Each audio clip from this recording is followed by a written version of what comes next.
بسم اللہ الرحمن الرحیم نحمده ونصلی علی رسولہ الکریم اما بعد فاعوذ باللہ من الشیطان الرجیم بسم اللہ الرحمن الرحیم۔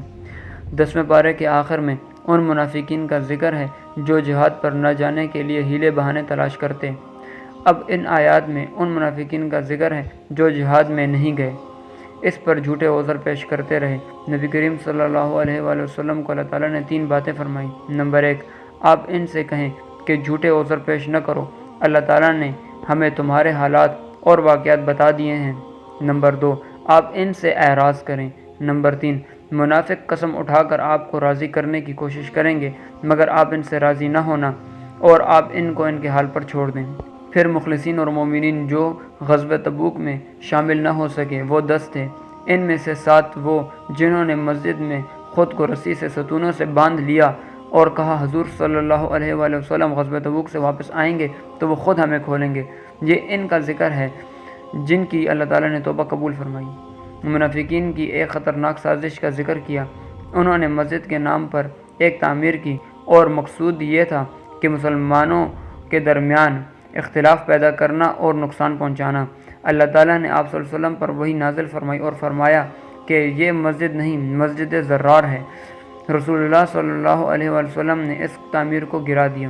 بعثت نبوی کے 13ویں سال تیسری مرتبہ مدینہ منورہ سے آئے ہوئے مرد و خواتین نے رسول اللہ صلی اللہ علیہ وآلہ وسلم کے ہاتھ پر بیعت کی اور آپ سے پوچھا کہ اللہ تعالیٰ اس کے بدلے ہمیں کیا دیں گے؟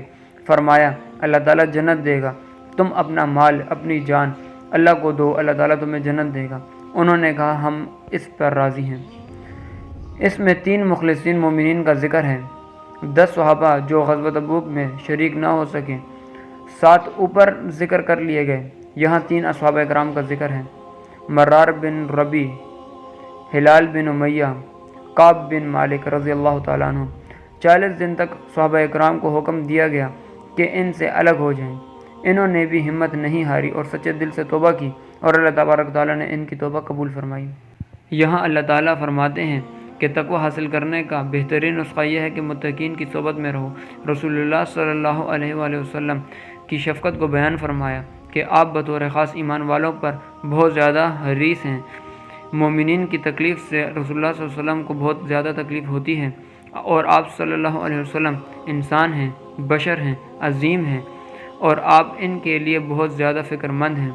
رسول اللہ صلی اللہ علیہ وسلم کو تسلی دی گئی کہ آپ ان کے لیے پریشان نہ ہوں، آپ اللہ کے حوالے معاملہ کریں، بتانا آپ کے ذمے ہے، سمجھانا آپ کے ذمے ہے، باقی اللہ پر چھوڑ دیں۔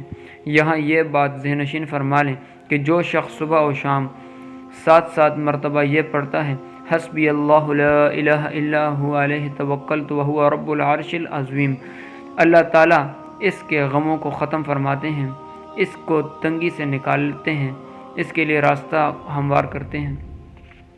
سورۃ یونس، یونس علیہ السلام کا ذکر ہے اس لیے سورہ کا نام سورہ یونس رکھ دیا گیا۔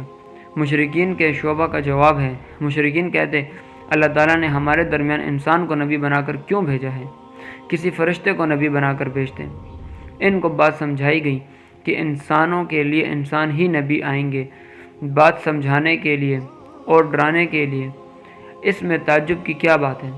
اگر فرشتے بھیجتے تو اس میں نکاح کا تقاضا نہیں، شادی کا تقاضا نہیں، بھوک و پیاس کا تقاضا نہیں، وہ تمہارا ہم جنس ہی نہیں، تمہاری ضرورت ہی نہیں سمجھتا، تو نبی تو اس کو بنا کے بھیجیں گے جو تقاضا انسانیت کو محسوس کرے۔ دن اور رات، اپنے مقررہ وقت پر آنا اور جانا، دنیا کے نظام کا چلنا اس بات کی دلیل دیتی ہے کہ اللہ تبارک و تعالیٰ موجود ہیں اور اللہ تعالیٰ کا کوئی شریک نہیں اور وہی عبادت کے لائق ہیں۔ قرآن کریم کے آنے پر مشرکین کہتے تھے کہ یہ قرآن اپنے پاس رکھ لیں اور ہمیں دوسرا قرآن دے دیں یا پھر اس قرآن کو تبدیل کر دیں، تو آپ صلی اللہ علیہ وآلہ وسلم نے فرمایا تغیر قرآن اور تبدیل قرآن میرے اختیار میں نہیں ہے۔ مشرکین کا عقیدہ تھا کہ دنیا کا خالق اور مالک تو اللہ ہی ہے مگر کچھ اختیار بتوں کے پاس بھی ہیں، تو ان کو سمجھایا گیا کہ رزق بھی اللہ دیتے ہیں، آنکھ اور کان کے مالک بھی اللہ ہیں اور زندہ سے مردہ اور مردہ سے زندہ بھی اللہ تعالیٰ پیدا کرتے ہیں، تو پھر عبادت کے لائق بھی وہی اللہ ہی ہے، بتوں کے لیے اختیار ثابت نہ کرو۔ مشرکین کہتے ہیں کہ یہ کلام اللہ تعالیٰ کا نہیں ہے، یہ تو ہم بھی بنا سکتے ہیں، آپ اپنی طرف سے لے آئے ہو۔ تو اللہ تعالیٰ فرماتے ہیں کہ اگر یہ اللہ کا کلام نہیں ہے تو تم اس جیسی ایک سورہ لے آؤ۔ یہاں ایک سورت کا مطالبہ کیا، اس سے پہلے مطالبہ کیا قرآن جیسا قرآن لے آؤ، پھر مطالبہ تھا 10 صورتیں لے آؤ، پھر مطالبہ ایک سورہ لے آؤ، لیکن پھر بھی یہ لوگ نہ لا سکے۔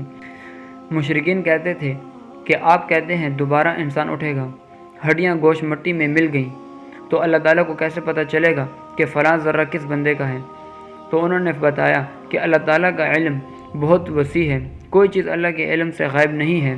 جس نے موت دی ہے وہی تمام ذرات انسان کے جمع کرے گا، قیامت کے دن انسان کو دوبارہ کھڑا کرے گا۔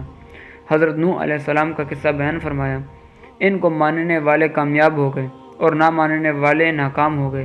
حضرت موسیٰ اور حضرت ہارون علیہ السلام کا ذکر کیا، ان کے مد مقابل فرعون کا ذکر کیا۔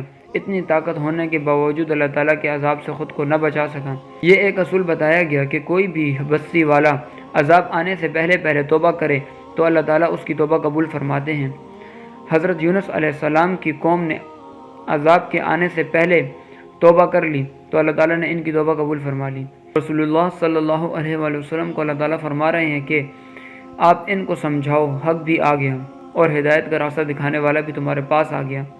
جو شخص حق کو اختیار کرے گا نجات پائے گا، جو گمراہی کو اختیار کرے گا وہ ضلال اور تباہ و برباد ہو جائے گا۔ اللہ تعالی ہمیں ہدایت عطا فرمائے اور گمراہی سے دور رکھے۔ وآخر الدعوانا ان الحمد للہ رب العالمین۔